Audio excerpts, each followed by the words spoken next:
Hello, it's Ryan from 2minutetennis.net, and in this video, I'm going to show you what you can learn from the Novak Djokovic Forehand to help improve your forehand. Now, this video is courtesy of Essential Tennis. Thanks, guys, for allowing me to use it. Make sure you subscribe to Essential Tennis. I've got their link in the description below. So I want to show you his contact point, and specifically the angle between his forearm and his racket. It is so important that you go out and film yourself and that you have this angle, because this angle is really the key to making sure that you can get topspin on your forehand ground stroke. Now, that angle is actually created in the back here. When he starts bringing his hand forward, that angle is set. If you look right here, that angle is there. And then he keeps that angle through contact. There it is. So when you keep that angle, it allows you to contact out in front. When you contact out in front, that's when you can hit topspin. See, your racket travels kind of like a pendulum. Not exactly, but let's just say it's a pendulum, where your racket goes down in the back and up in the front. And we'll just look at this, and I'll keep those lines there. Novak's racket is going to go down here. Watch. His racket's going down. Now watch his racket. His racket's going to go up.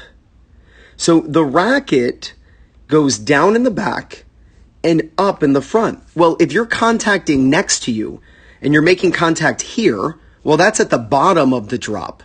We want to hit the ball out in front. You'll see I drew this green line. Look right here. That's the contact. That's where he's going up. So look. Here's the contact right there. His racket's going up at this point.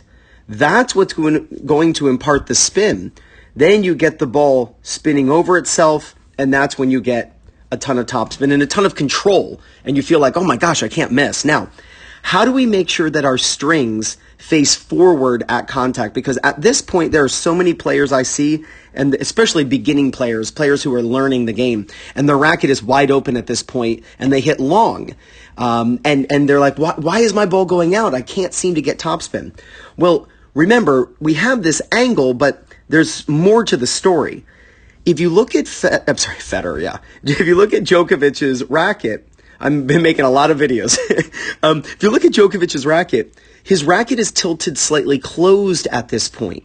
So not only should you have this angle between your forearm and the racket, but your string should be closed. Think of somewhere around 45 degrees. So not pointing straight down. You don't want them typically pointing straight down at the ground, depending on the grip that you use. But if you're new to tennis, you're not going to be using a full Western grip typically that points the strings down. And I don't want your racket facing off to the side either. Kind of like if the racket were a mirror, we could see ourselves in the mirror because the racket's on its edge. The racket should be tilted down around 45 degrees.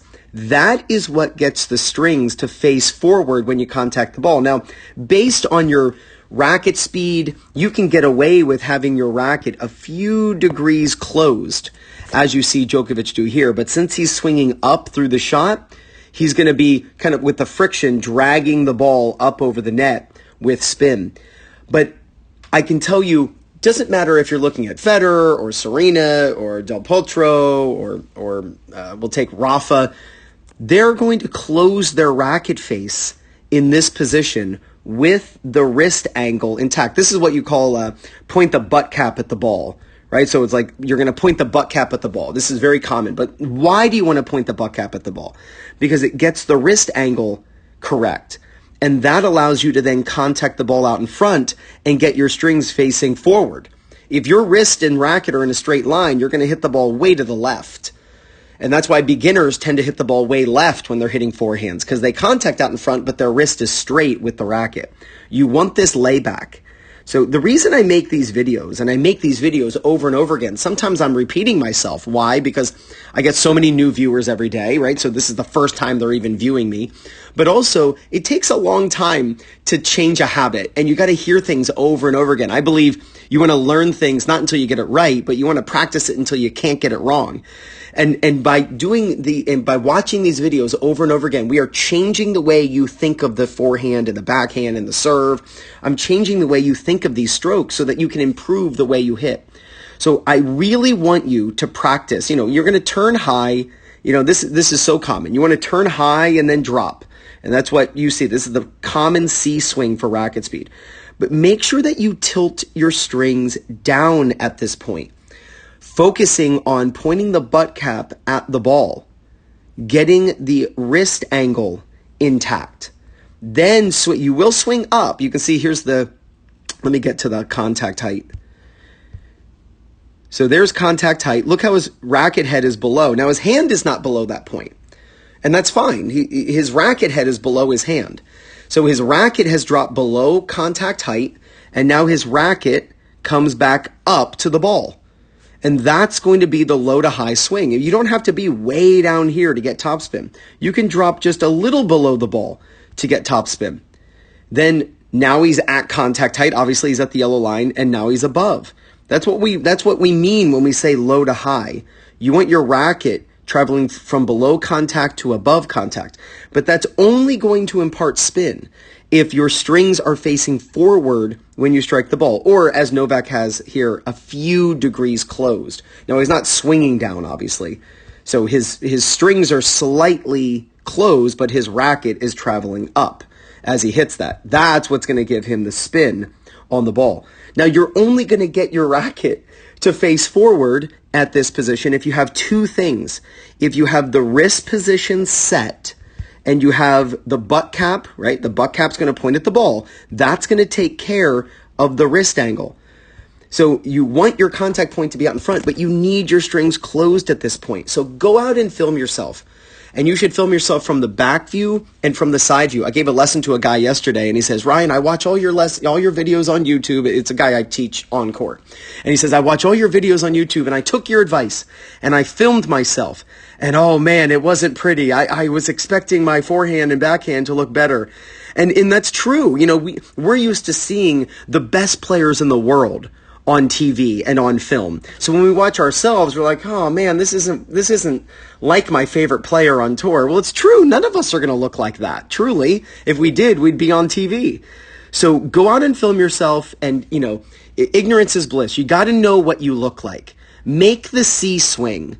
Make a circular swing. And you can see he takes the racket back with both hands. Drop the racket down below contact. And if it's just the racket head below contact, that's fine.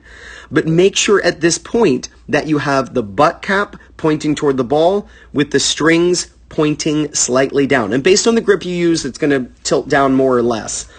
Eastern might close less, a full Western might close more, but there are examples of that not being true from pros. But just tilt the strings down around 45 degrees. You're going to swing up to contact, but you want to keep this wrist angle intact so that the contact point is out in front with your string still facing forward. Otherwise, the ball's always going to go to the left if you're right-handed. And then you're going to swing up. And whether you swing up like Rafa, up over your head, whether you finish down low like Halep, whether you go over your shoulder like Agassi, it's fine. As long as you're going up during contact, you'll be fine. But if you practice these ideas on your forehand ground stroke, there's no doubt you're going to gain confidence, win more matches, and play much better tennis. This is Ryan Reedy from 2minutetennis.net. You got this.